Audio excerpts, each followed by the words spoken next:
Criminals Most Wanted.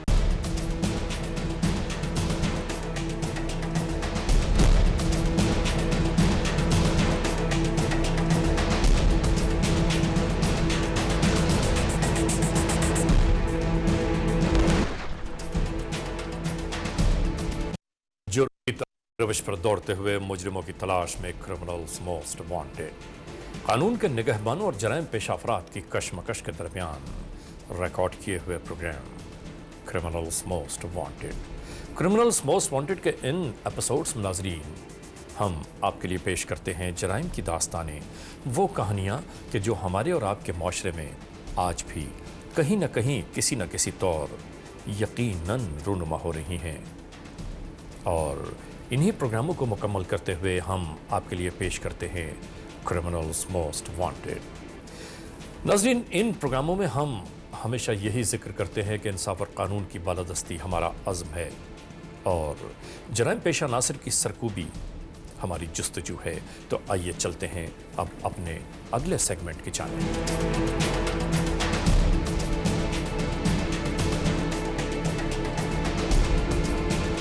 नाज़रीन, जुर्म कब, कहाँ, कैसे, किस तरह रूनुमा हो जाए कोई नहीं जानता, लेकिन हम आपको रखते हैं बाखबर जराइम की नई दास्तानों से। और आइए चलते हैं अपने अगले सेगमेंट की जानिब के, जिसमें हम आपको दिखाएंगे कि इस हफ्ते हमारे मुल्क में जराइम की शरह क्या रही है। आइए देखते हैं।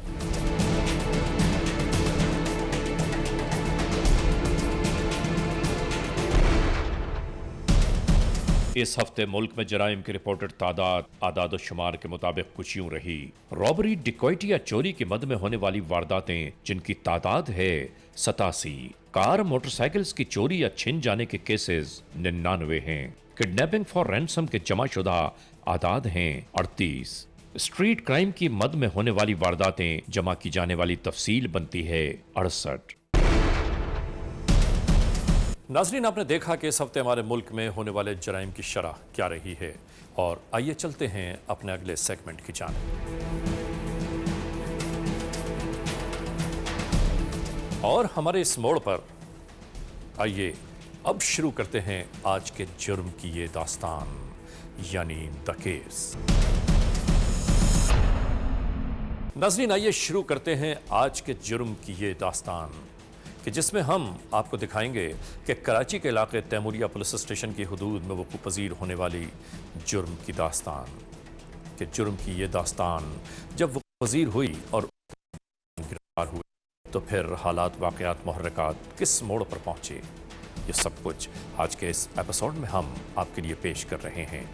तो आइए शुरू करते हैं द केस। 23 अक्टूबर 2008 तैमूरिया पुलिस स्टेशन की हुदूद, कराची, रात 12 बजे। ये इलाका buffer zone Taimuria police station की हुदूद में वाक़े नॉर्थ नाजिमाबाद टाउन का हिस्सा है। रात अपने उरूज की जानिब गामसन थी। ऐसे में अचानक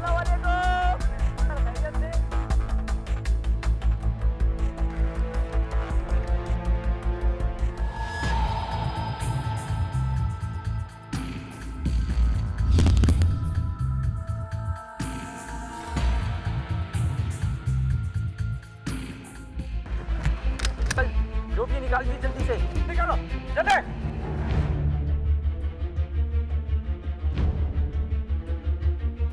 जल्दी।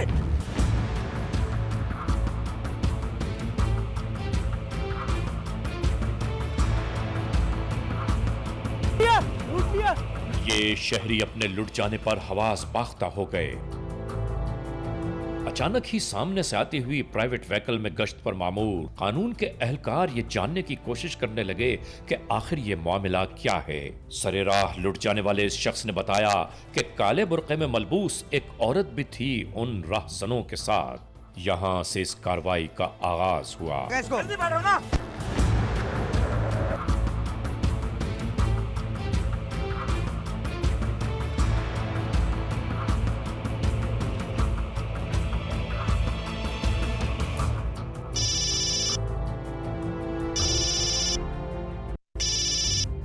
खालिद, कहाँ तुम?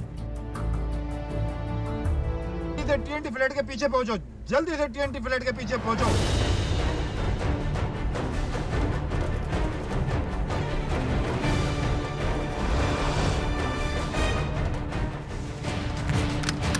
आखिरकार राह में घेर कर इन दोनों को गिरफ्तार कर लिया गया।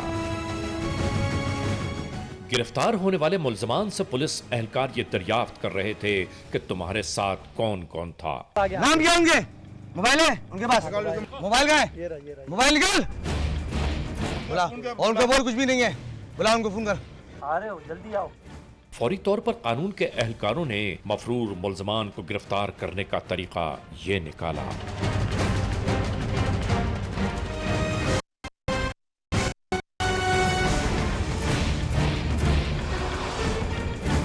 खामोशी के साथ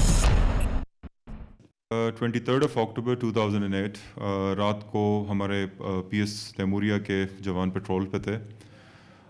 दो बाइक्स पे 4 बंदे, जिसमें एक खातून थी, 3 लड़के थे। वो स्नैचिंग कर रहे थे और ऑन द स्पॉट हमारी पुलिस उधर पहुंच गई।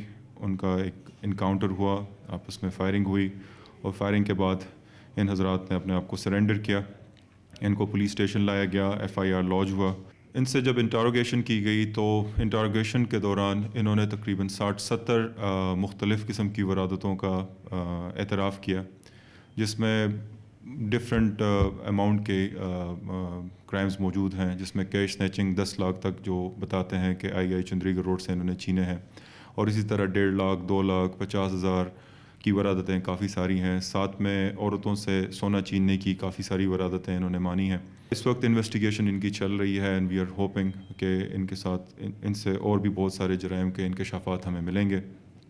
ये लोग इस वक्त जो कराची में ऑपरेट कर रहे हैं, एक बहुत ऑर्गेनाइज तरीके से कर रहे हैं। छोटी छोटी इनकी ये वरादतें सम अप करके बहुत बड़ा प्रॉब्लम बनाती हैं क्राइम के हवाले से, और कराची पुलिस कमिट है इस चीज़ के लिए कि ऐसे गैंग्स को आइडेंटिफाई करे, इनको अरेस्ट करे, उनकी प्रॉपर इंटरोगेशन के बाद इनको अदालत के सामने पेश करे। Criminals most wanted. नाज़रीन, ब्रेक से पहले क्रिमिनल्स मोस्ट वांटेड के इस एपिसोड को जहां पर हमने छोड़ा था, जहां हमारा और आपका सिलसिला टूटा था, आइए वहीं से जोड़ते हैं इस सिलसिले को और वहीं से शुरू करते हैं एक बार फिर क्रिमिनल्स मोस्ट वांटेड।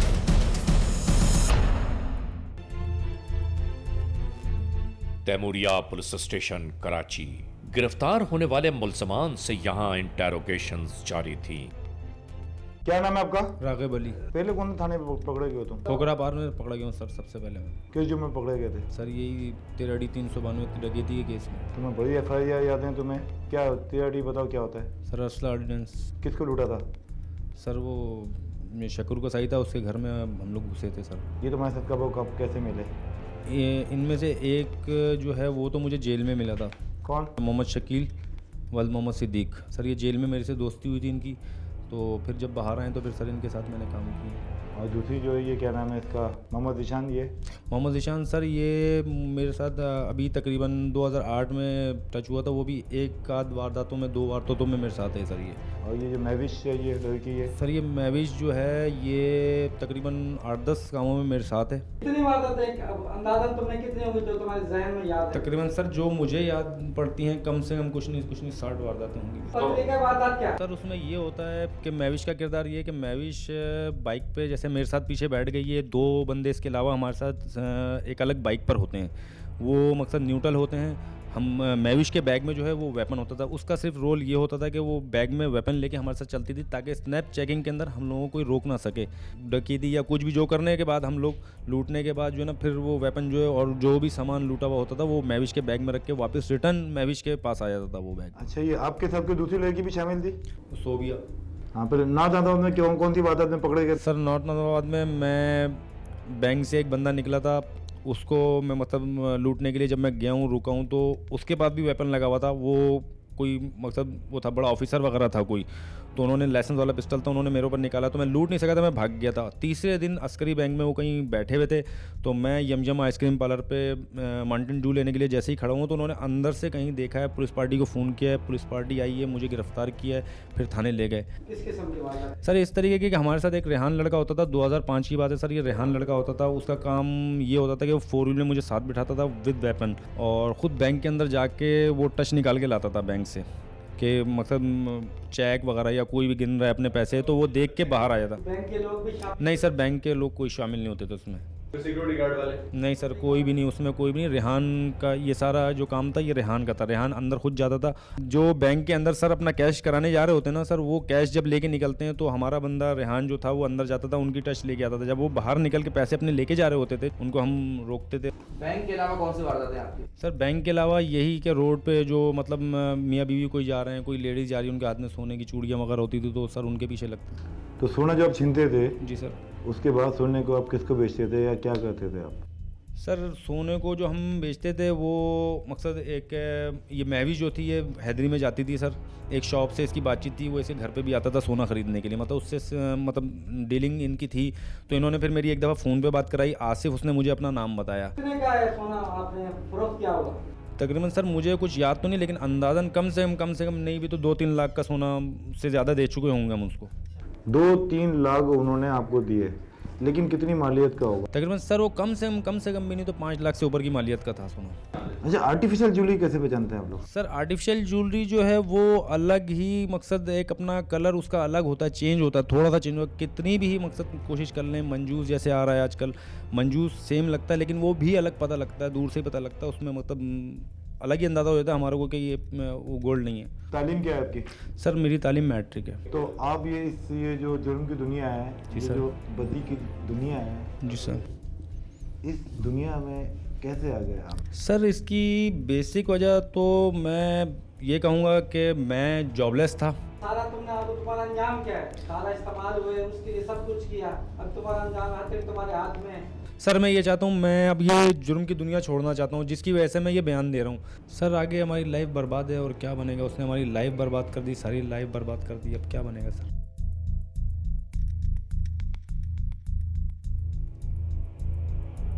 हाँ, क्या नाम है आपका?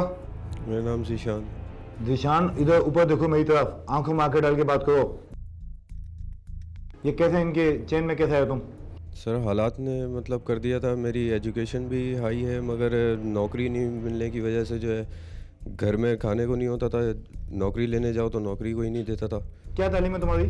सर मैंने कंप्यूटर्स में मास्टर्स किया हुआ है। सर जब घर में खाने को कुछ भी नहीं था तो मैं बाहर बैठना शुरू कर दिया था। जब बाहर बैठा तो मुझे मेरी दोस्ती हो गई थी मेरे एक लड़के के साथ, उसने मुझे फिर मकान का किराया दिया था कि ये ले जाओ, बाद की काम मैं तुम्हें बाद में समझाऊंगा। आपके वालिद क्या करते? कोई काम नहीं कर पाते। तो रागिब ने तुमको कैसे इस लाइन में लगाया?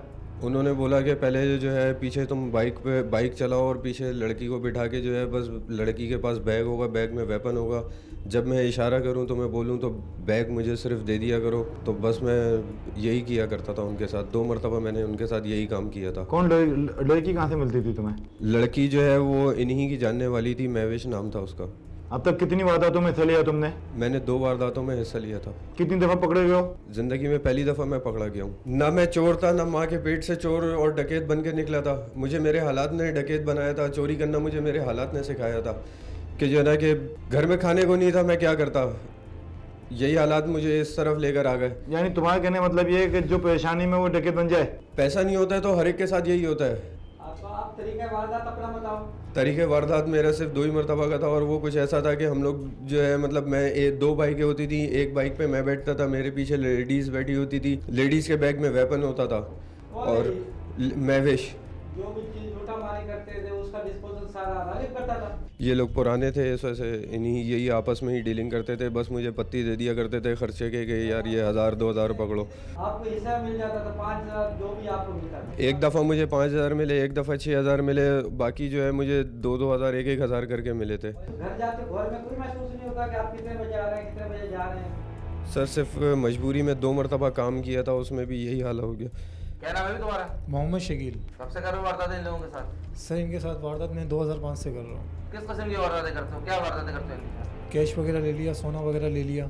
अभी तक कौन कौन सी जगहों पे कितनी वारदातें की हैं? सर मैंने मुख्तलिफ जगहों पे वारदात करी है। कौन कौन सी जगहों पे? जौहर में करी है, टावर की तरफ करी है। क्या किस टाइप की हैं? सर पैसे वगैरह छीने थे। खुल के बताओ, मासूम मत बनो। कितनी वारदातें की हैं? मैंने 7-8 वारदातें करी हैं। तुम्हारा तरीका वारदात क्या था? तरीका वारदात ये था कि हम बाइक पे होते थे और जहाँ हमारे को कोई सोना पहनी हुई लेडीज़ नज़र आ गई या कैश ले जाता हुआ मर्द नज़र आ गया तो हम उससे छीनते थे। तुम्हें कोई टच देता था? सर टच हमें एक लड़का देता था, जैसा कि आज तक टच के बगैर कोई वारदात होती नहीं है। सर इसका तो कोई अंदाज़ा नहीं, इसलिए कि हराम के काम में किधर बरकत होती है, सब पैसा अयाशियों में चला जाता है। कितनी दफा पकड़े गए? सर एक दफ़ा पहले पकड़ा गया। कहाँ पर पकड़े गए? सर कोरंगी थाने से। क्यों पकड़े गए? सर कोरंगी में बस इलाके के लड़कों से दोस्ती थी, चरस का नशा करता था, इस वजह से उनके साथ बैठा हुआ सिगरेट पी रहा था, तो वहाँ रेड पड़ गई, उनके साथ मैं भी पकड़ा गया। मैंने बोला जज को भी, साहब भी मैंने कुछ भी नहीं किया, मगर किसी ने मेरी नहीं सुनी, तो सब मुझे जेल भेज दिया गया। ज़ाहिर सी बात है, जेल मैंने इतना टाइम काटी 6-7 साल। मैं जेल में 99 के एंड में गया हूँ और 2005 पे आया हूँ। अच्छा, 7 साल की जेल काटने के बाद भी तुम नेकी के राह पे नहीं आए, सुधरे नहीं तुम? सर नेकी के रास्ते पे आने का फ़ायदा क्या, कि उधर बेगुनाह मैंने जेल काटी, बाप मेरा मर गया, माँ हमारी बचपन में मर गई, तो कोई रोज़गार नहीं था, इसलिए जाहिर सी बात है इन लड़कों से दोस्ती बनी तो वारदात करने लग गए। जेल में जाने के बाद तुमको किसी ने सुधरने का मौका नहीं दिया? नहीं सर, जेल में जुल्म इतना है कि इंसान नहीं सुधरता और मज़ीद बिगड़ जाता है, इसलिए कि जेल जो है ना क्राइम की यूनिवर्सिटी है, उधर से नित नए तरीके बनते हैं। सर उधर 1000 किस्म का लड़का है, कोई कैसी वारदात करता है, कोई कैसी वारदात करता है। जाहिर सी बात है बेगुनाह लड़का जाएगा तो वो उनकी बातें कैच करेगा, तो बाहर आके वो वही आजमाएगा। सर 2006 के बाद रागिब और रिहान जेल चले गए थे, मैं रंगे काम पे लग गया और शादी भी मैंने कर दी थी, इसलिए मैं इस काम में नहीं उतरता। अभी रागिब दोबारा जेल से आया तो फिर हमारी मुलाकात हुई और फिर मैंने इसके साथ 1-2 वारदात करी। ये आप जब वारदात किया, मियां बीवी थे, उनसे क्यों करी, अब आपने उसको पिस्टल दिखाया? जी सर। कैफियत क्या थी? सर जाहिर सी बात है, असले से तो हर कोई डरता है, उनके ऊपर पिस्टल निकाला तो वो डर गए, उन्होंने अपना माल दे दिया हमारे को। तो आपने कुछ तो कहा था उनसे, क्या उनको बस रागिब ने ये बोला था कि अपनी चूड़ियाँ उतार दो, तो सर उस लेडी ने चूड़ियाँ उतार के दे दी थी। अच्छा ये बताओ, तुम्हारे बच्चे कितने हैं? सर मेरी 2 बच्चियाँ हैं सर, एक 1.5 साल की बच्ची और एक अभी 2-4 दिन पहले हुई है। ये बताओ ना, कल को बच्चियाँ बड़ी होंगी तो क्या उनको आप बताएंगे उनका बाप क्या करता था? बस सर, बस यही बात सोच के तो अपने आप से नफरत सी हो गई है। सर मैं चाहता हूँ कि मेरे जितने भी ये गुनाह हैं कि मैं इनकी सज़ा जेल में जाके भुगतूँ, मगर सर हम जेल का कोई कानून भी तो ऐसा हो कि वहाँ हम जैसे बिगड़े हुए लड़कों को इंसानियत सिखाई जाए कि बस हमारे साथ जो हमने गुनाह किया हमने कबूल की है, इसकी सज़ा हम भुगतने के लिए तैयार हैं, एक अच्छी ज़िंदगी गुजारने के लिए। सर बस सोचना तो ये है ना कि जब हम अपनी इन केसों की सज़ा भुगत के आएंगे तो ज़माना हमारे को पता नहीं किस नाम से पुकारेगा। सर